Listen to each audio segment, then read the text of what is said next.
is because it is, again, it is necessary. And it is not just with the United States. It is with all our neighboring countries and even countries as far afield as the Scandinavian countries, the EU. And so this is an ongoing process. And again, I will stress the point that we do this because we feel it is necessary. Magandang araw po sa inyong lahat. Reaction Update PH. Nagbabalik. Napakaganda ho ng pag-uusapan natin ngayon mga ka-update. Heto na nga po mga ka-update. Donald Trump, ginagago lang etong si Bongbong Marcos. Di ba po mga ka-update, nagkaroon na ng negosasyon etong Amerika at ang Pilipinas. Kung saan mga ka-update, etong ang sinabi ni President Donald Trump, maganda raw ka negosasyon itong si Bongbong Marcos. Nakikita naman ho natin mga ka-update na parang inuuto lang nitong si President Donald Trump itong si Bongbong Marcos. Mantakin po ninyo yan, from 20% tariffs, naging 19%. Nabawasan ng isa. Samantala mga ka-update, pag nagpapasok ng goods itong Pilipinas sa Amerika, papatawan ng 19% na taripa. Samantala ang mismong Amerika mga ka-update, wala po, hindi po sila magbibigay ng taripa. Wala hong tax sa kanila. Pilipinas lamang mga ka-update. And basahin po ninyo, US President Donald Trump says US is reducing tariffs against PH to 19%. Ibig sabihin mga ka-update, from 20% nabawasan lamang ng 1%. Adds PH will open market to US good will zero tariff. Samantala mga ka-update naman, nababasa naman po natin at naiintindihan na hindi mapapatawan itong Amerika, kundi ang Pilipinas lamang. Ganyan po. Tapos po mga ka-update, siyempre, bilib na bilib itong si Bongbong Marcos. Akala niya magandang desisyon yan at magandang negosasyon. Hindi niya alam, binibilog lamang ang ulo niya at ginagago. Kaya mga ka-update, pakinggan ho natin. Dahil mga ka-update, nakakahiya ho itong ginagawa nitong si Bongbong Marcos dyan sa White House. Pakinggan na ho natin mga update. Highly respected in this country. I know that because I have many friends in the Philippines, and there's great respect, or I couldn't say it, so congratulations. We're going to be talking about trade. We're going to be talking about war and peace. They're a very important nation militarily, and we've had some great drills lately. We're back with them. I think I can say that the last administration was not getting along with them too well. They didn't get along with anybody. They didn't know. Honestly, they didn't know what they were doing. But we have some fantastic military relationships with the Philippines, and that's been reinstituted. And Pete, I would say that you couldn't be happier, right, with the relationship. Great partners. So I just want to say it's an honor to have you. We're going to talk about trade today, and we're very close to finishing a trade deal, big trade deal actually. And we do a lot of business with you. It's a lot of income coming in for both groups. But I was surprised to see the kind of numbers. They're very big, and they're going to get bigger under what we're doing and what we're proposing. And I just want to thank you for being with us. It's a great honor. You and your representative. It's really a great honor. We have a big announcement. AstraZeneca, the big drug company, is going to spend $50 billion, just announced $50 billion in the United States in order to build various places all over the country, big manufacturing plants, pharmaceutical plants all over the country. So that's an honor. And he said they did that because of the election and because of the fact that the tariffs are placed. So they're building their facilities in New York. $50 billion, that's a big investment. And it's going to be a very good investment. I have no doubt about it. So thank you to AstraZeneca. And with that, I'd like to have you say a few words, please. Thank you very much, Mr. President.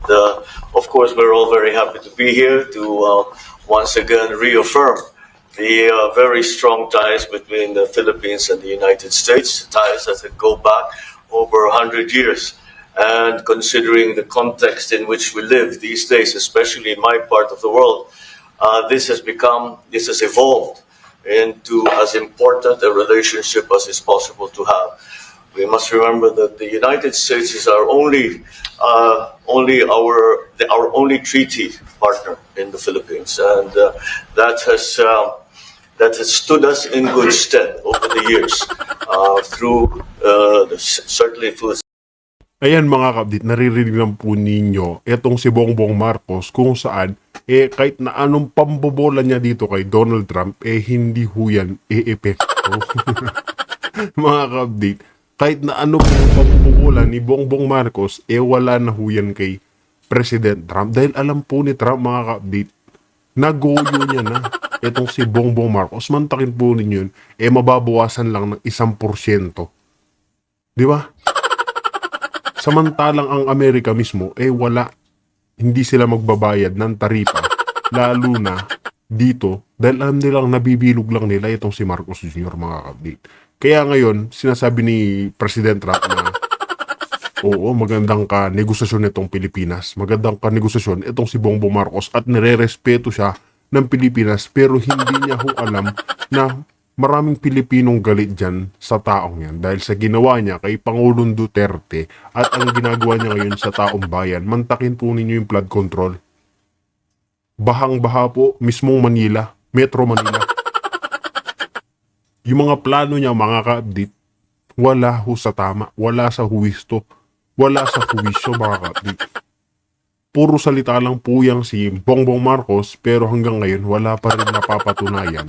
Kaya ngayong inuuto-uto siya ni President Trump, bilib na bilib ho siya, akala niya maganda ang nangyari at maganda ang naging deal nila. Diba? Certainly through the Second World War and the cultural memory of all Filipinos, down to even the school children, is that our strongest, closest, most reliable ally has always been the United States. That is something that we value, that we are grateful for, and that we will continue to foster as we go on. With the leadership of President Trump, I am very confident that we will be able to achieve that. I think it is worthwhile to remember that it was President Trump who, in his first term, characterized the relationship between the Philippines and the United States as ironclad. And that has been necessarily the case since that time that you made that statement, sir. And it is something that the Philippines will always hold close to its heart. Thank you once again, and we are honored, and it is our great pleasure to be here and to visit with the President of the United States. Thank you, sir. It's my great honor. Any questions? Mr. President, Yeah, please go ahead. Mr. President, do you think that Fed Chair Jerome Powell should resign? I think he's doing a bad job, but he's going to be out pretty soon anyway. In eight months, he'll be out. But I call him too late. He's too late all the time. He should have lowered interest rates many times. Europe lowered their rate 10 times. We lowered ours none. And it's causing a problem for people that want to buy a home. Look, our economy is so strong now, we're blowing through everything. We're setting records. You know that, you see that. And whether it's the Philippines or anyone else, we're setting records at levels that nobody's ever seen before. But you know what? People aren't able to buy a house because this guy is a numbskull. He keeps the rates too high and probably doing it for political reasons. The only time I remember him cutting rates, he cut the rates just before the election to try and help Kamala or whoever he was trying to help. He probably didn't know. And he's building a building. He's $2.7 billion. They have a $900 million overrun. What is that? And that was given by Biden. That was another Biden deal. And this guy's building this building that's severely overrun. And what does he need the building for? Why does he need space for more people? So they did a big study the other day, and they called all of the great intellects and the great economists and all of the great everything. And it was 71, and only 2 got it right. Me and another gentleman that happens to be very smart. 69 people got it wrong, and the Fed got it wrong, more wrong than anybody. And he has these think tanks, and they build buildings for people that think. And it's really not thinking; it's a little bit of combination of thinking, but it's something you sort of have or you don't have. They don't. The job he's done is just terrible. He ought to raise interest rates. We should be at 1%. We should be leading the world. Instead, we're paying 4%. And if you look at what that means, that's over $1 trillion in interest that we have to pay. That with the striking of a pen, we would be saving more than $1 trillion. Is that right, Scott? Yes, You have sir. anything to say about it? Yes, sir. I called yesterday and this morning for the Fed to do a big internal investigation to understand not their monetary policy, but everything else. The Fed has had big mission creep, and that's where a lot of the spending's going. That's why they're building these new or refurbishing these buildings. And I think they got to stay in their lane. And I think that based on the way they cut rates last fall, they should be cutting rates now. It's inconceivable, I know the Fed very well, that they can be spending $2.7 billion to build a building. They don't do anything. It's the greatest job. You show up one day, a half a day, you make a little speech, the economy's doing well, the economy's not doing well, we're going to raise interest. And he's got it wrong. That's why I call him too late, T-O-O, too late.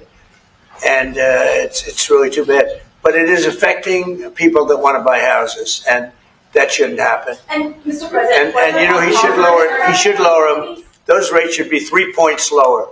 That's what they should be, 3 points lower, maybe more than that. Mr. President, I would like to ask both of you Yes. one question. Mr. President Marcos, next year, Philippines is going to be the rotating chair of ASEAN. I wonder, how do you plan to balance your relationship between the United States and China?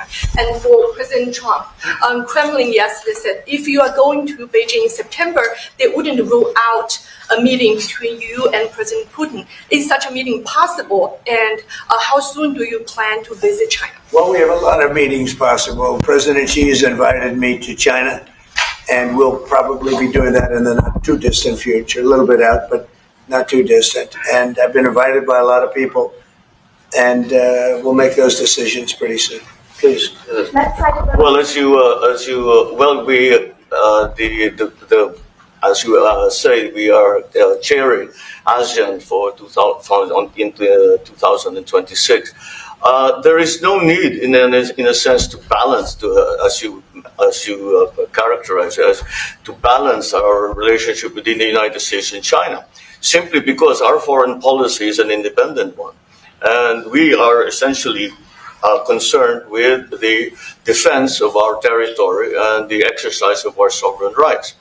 Now, whether we do this not alone, we need to do this with our partners. And again, our strongest partner has always been the United States. But of course, we are trying to form coalitions and multilateral relations so that those like-minded nations who share the same values as we do, who hew to international law, most specifically the UNCLOS, present that position very clearly to anyone who has intentions of unilaterally changing the world order, and that is how we are guided in that. And I don't mind if he gets along with China, because we're getting along with China very well. We have a very good relationship. In fact, the magnets, which is a little complex piece of material, but the magnets are coming out, very well. They're sending them in record numbers. We're getting along with China very well, and I don't mind if the president dealt with China. If that's meant, because I think he has to do what's right for his country. I've always said, make the Philippines great again. Do whatever you need to do, but you're dealing with China wouldn't bother me at all. It is something that we have to do in any case. Yeah. Certainly. Mr. President, do you support the Justice Department seeking a new interview with Ghislaine Maxwell, and did you urge the Attorney General to seek one? I don't know anything about it. They're going to what? Meet her? Your Deputy Attorney General is reached out to Ghislaine Maxwell's attorney asking for a new interview. Yeah, I don't know about She it, has but said- I think it's something that sounds appropriate to do. Yeah. Do you have any concern that your Deputy Attorney General, who's your former attorney, would be conducting the interview, given your past relationship? He's a very talented person. He's very smart. I didn't know that they were going to do it. I don't really follow that too much. It's sort of a witch hunt, just a continuation of the witch hunt. The witch hunt that you should be talking about is they caught President Obama absolutely cold, Tulsi Gabbard, what they did to this country in 2016, starting in 2016, but going up all the way, going up to 2020 in the election. They tried to rig the election, and they got caught. And there should be very severe consequences for that. You know, when we caught Hillary Clinton, I said, you know what? Let's not go too far here. It's the ex-wife of a president, and I thought it was sort of terrible. And I let her off the hook, and I'm very happy I did. But it's time to start, after what they did to me, and whether it's right or wrong, it's time to go after people. Obama's been caught directly. So people say, oh, you know, a group. It's not a group. It's Obama. His orders are on the paper. The papers are signed. The papers came right out of their office. They sent everything to be highly classified. Well, the highly classified's been released. And what they did in 2016 and in 2020 is very criminal. It's criminal at the highest level. So that's really the things you should be talking about. I know nothing about the other, but I think it's appropriate that they do go. May I ask you about that, Mr. President? Tulsi Gabbard has submitted a criminal referral to the Department of Justice. From your perspective, who should the DOJ target as part of their investigation? What specific figures in the Obama administration? Well, based on what I read, and I read pretty much what you read, it would be President Obama. He started it. And Biden was there with him, and Comey was there, and Clapper, the whole group was there. Brennan, they were all there in a room, right here. This was the room. This is much more beautiful than it was then, but that's okay. I have nice pictures up that came out of the vaults. They were in there for 100 years. This is much more beautiful.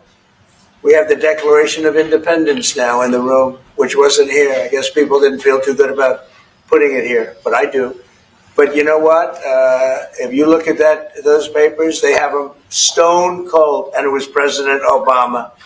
It wasn't lots of people all over the place. It was them too. But the leader of the gang was President Obama, Barack Hussein Obama. Have you heard of him?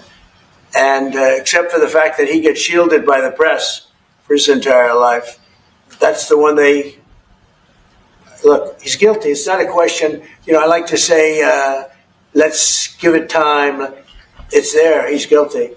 This was treason. This was every word you can think of. They tried to steal the election. They tried to obfuscate the election. They did things that nobody's ever even imagined, even in other countries. You've seen some pretty rough countries. This man has seen some pretty rough countries, but you've never seen anything like it. And we have all of the documents. And from what Tulsi told me, she's got thousands of additional documents coming. So President Obama, it was his concept, his idea, but he also got it from crooked Hillary Clinton. Crooked is a $3 bill. Hillary Clinton and her group, the Democrats, spent $12 million to Christopher Steele to write up a report that was a total fake report. Took 2 years to figure that out, but it came out that it was a total fake report. It was made up fiction. And they used that. The one thing they weren't able to do was to, and probably the only thing I respect about the press in years is the press refused to write it before the election. They refused to put it in. The Steele report was a disaster. All lies, all fabrication, all admitted, and admitted fraud. She paid $12 million and the Democrats for that report to a wise guy named Christopher Steele. He wrote a phony report, and they wanted to get that report in before the election. And I'll tell you what, I talk about all the time, the fake news, how bad it is. But in this case, they wouldn't do it. They saw it, they read it, and they said, we don't believe it. And it was only after, substantially, like a month and a half after the election, that it got printed, and it was a big wisp. It was just like a bang of nothing, because the election had ended.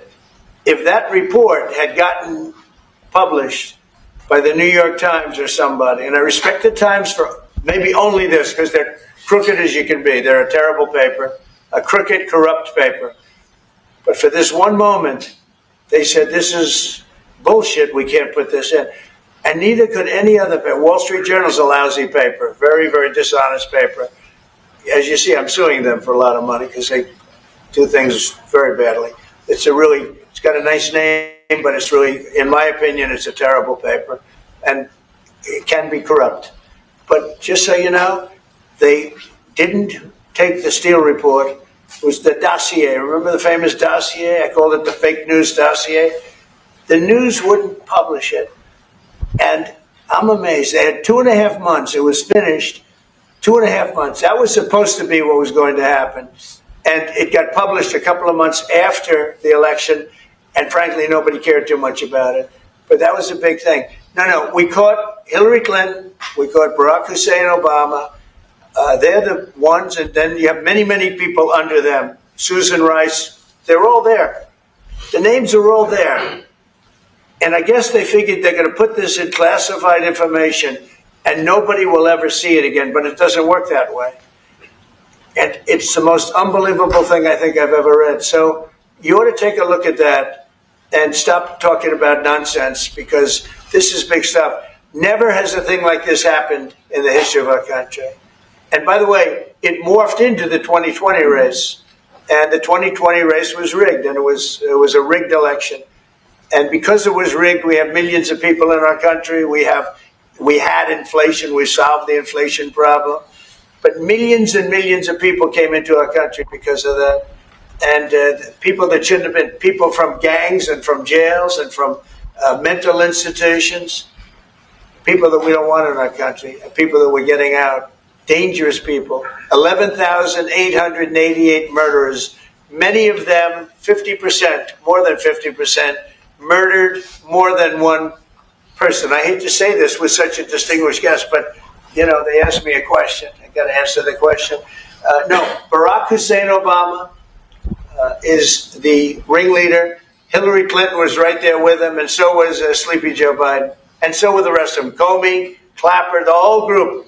And they tried to rig an election, and they got caught. And then they did rig the election in 2020.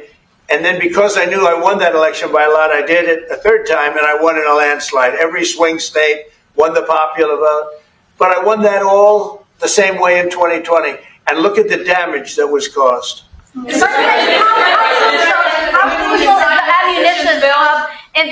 How crucial is the ammunition hub that the U.S. plans to build in Subic and the Luzon corridor, considering that these will be built in areas that hosts strategic ports as well as military air bases? You're talking ammunition? Yes, the U.S. House Congressional Committee on Appropriations approved a budget. What's very important. Otherwise, we wouldn't have approved it.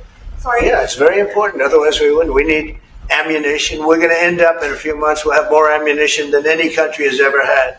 We're going to have more missiles than any country has ever had. We're going to have all the speedy missiles. We'll have the speedy ones, the slow ones, the accurate ones, the ones that are slightly less accurate. We have everything. But we will have more ammunition than any country has ever had. It's very important to me. And how Go ahead, please, Red. Sir, when you say that you're close to making a trade deal, what gaps remain? And for President Marcos, sir, I was just wondering, do you not think that perhaps the Philippines hosting U.S. missile systems could be considered escalatory by China, especially because they can strike deep into mainland China? Thank you. Well, it's an honor to be with this gentleman. You know, I've known him, and I've known his family, actually, but I've known him. And I assume you're from the Philippines? Are you from the Philippines? Yes, sir. That's good. You're very lucky to be from the Philippines. It's a great place. But we're going to have a very good relationship. I mean, I know you had some problems with another president, and it was not your fault. It was the president's fault. And the country was maybe tilting toward China, but we untilted it very, very quickly. But you know, you had a country that was tilting toward China for a period of time. And I just don't think that would have been good for you. You can deal with China. You should deal with China. But when I got elected, everything changed, and they came right back to us. President Marcos, sorry. Say it again. Yeah, Brian, go ahead. Oh, Mr. President, I just wanted to piggyback off. Sorry, I have a question to President Marcos. I'll let Yes. I'm sorry, what was the question again? It was about whether having U.S. missiles hosted in the Philippines could be considered escalatory by China. All of the what we consider part of the modernization of the Philippine military is really as a response to the circumstances that surround the situation around the South China Sea, and now what we used to refer to as Asia Pacific, which we have expanded now to the Indo-Pacific. And if we would certainly, like in any kind of military spending, we would wish that it wasn't necessary, but it is. And so that is what we are doing. And as an adjunct to the question about the ammunition production, this is actually the United States is assisting the Philippines in what we call our self-reliance defense program, which is to allow us to be self-reliant and to be able to stand our own 2 feet, whatever the circumstances that occur in the future. And that the reason that we have encouraged more interaction with the United States is because it is necessary. And it is not just with the United States. It is with all our neighboring countries, and even countries as far afield as the Scandinavian countries, the EU. And so this is an ongoing process. And again, I will stress the point that we do this because we feel it is necessary. What